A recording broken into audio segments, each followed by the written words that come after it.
देखो 5.1 का तीसरा सवाल ले लिया आज। संख्याओं के निम्नलिखित सूचियों में, ये सूची आई 8-10 सवाल है के लिए समांतर श्रेणी की जांच करनी है। हमें जांच करनी कि समांतर श्रेणी है या नहीं। यदि इनमें कोई समांतर श्रेणी अगर कोई आ जाए, जांच करेंगे जब, तो उसका सार्वंतर भी ज्ञात करना है और अगले चार पद यानी कि जहां तक दे रखे उससे आगे के चार पद भी ज्ञात करने हैं। तो इसको शुरू करने के लिए हम सबसे पहले समांतर श्रेणी है या नहीं चेक करने के लिए ये देखेंगे कि कोई एक निश्चित संख्या जुड़ती जा रही है या नहीं जा रही है।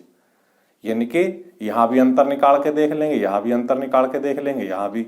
अगर सारे अंतर बराबर आए तो समांतर श्रेणी है, अन्यथा नहीं है। तो हम सबसे पहले D1 निकालते हैं, अर्थात ये अंतर निकालते हैं।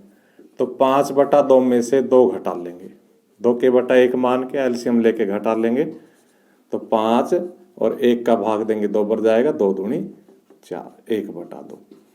इसी प्रकार हम D2 निकालेंगे।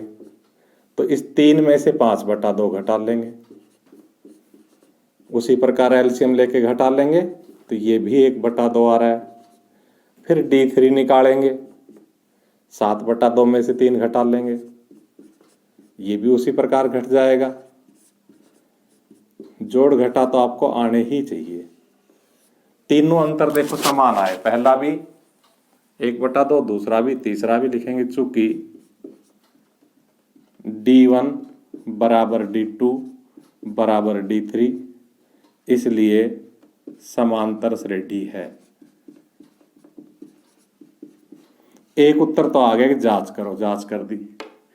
अगला कह रहा है तो फिर इसका सार्वंतर लिखिए। लिखेंगे तथा सार्वंतर,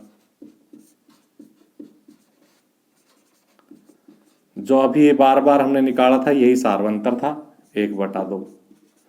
तो सार्वंतर D बराबर क्या हो जाएगा, 1/2। ये दूसरा उत्तर आ गया। कह रहा आगे के 4 पद भी लिखिए, आगे के 4 पद।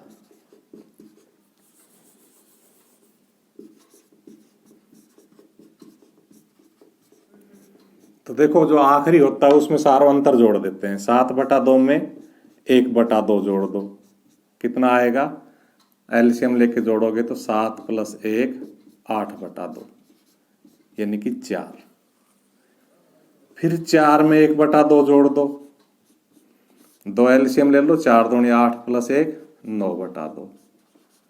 फिर 9/2 में 1/2 जोड़ दो, 2 एलसीएम लोगे, 9 + 1 10/2 यानी कि 5। फिर 5 में 1/2 जोड़ दो, तो क्या आ जाएगा, 5 दूनी 10 + 1/2 यानी कि 11/2। तो आगे के 4 पद क्या हो गए, 4, 9/2, 5 और 11/2। ये आगे के 4 पद हो गए। तो हम ऐसे ब्रैकेट मार के यहाँ आंसर लिख सकते हैं। देखो दूसरा सवाल हम लिखेंगे D1।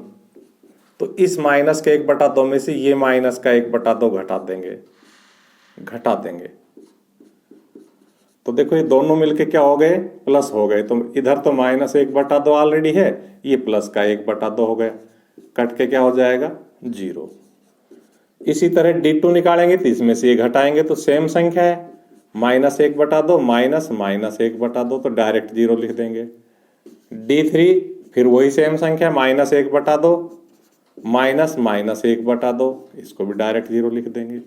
लिखेंगे चूंकि D1 बराबर D2 बराबर D3 बराबर 0, तीनों ही अंतर 0 आ गए, इसलिए समांतर श्रेणी है। क्योंकि जब कोई अंतर बराबर आ जाता है तो वो समांतर श्रेणी होती है, भले ही वो अंतर 0 आ जाए। इसलिए D सार्वंतर क्या हो गया, 0। लिखेंगे तथा आगे के 4 पद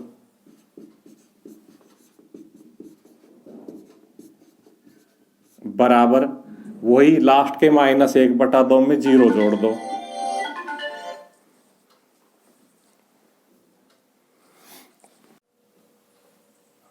तो बीच में फोन आ गया था, तो इस -1/2 में 0 जोड़ के -1/2 आ जाएगा। फिर इस -1/2 में 0 जोड़ के फिर -1/2 आ जाएगा।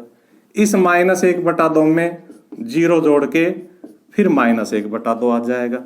इस -1/2 में 0 जोड़ के फिर -1/2 आ जाएगा। तीसरा सवाल देखो, हम d1 निकालेंगे तो a² में से दूसरे में से a घटा देंगे। इसका इससे आगे कुछ नहीं हो सकता, ज्यादा ज्यादा a कॉमन ले सकते हैं। तो यहां तो बचेगा a और यहां बचेगा 1।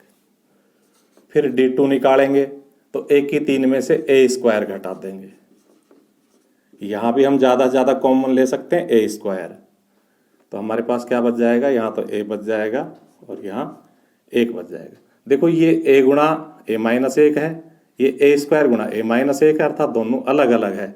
लिखेंगे चूंकि d1 बराबर नहीं है d2, इसलिए समांतर श्रेणी नहीं है।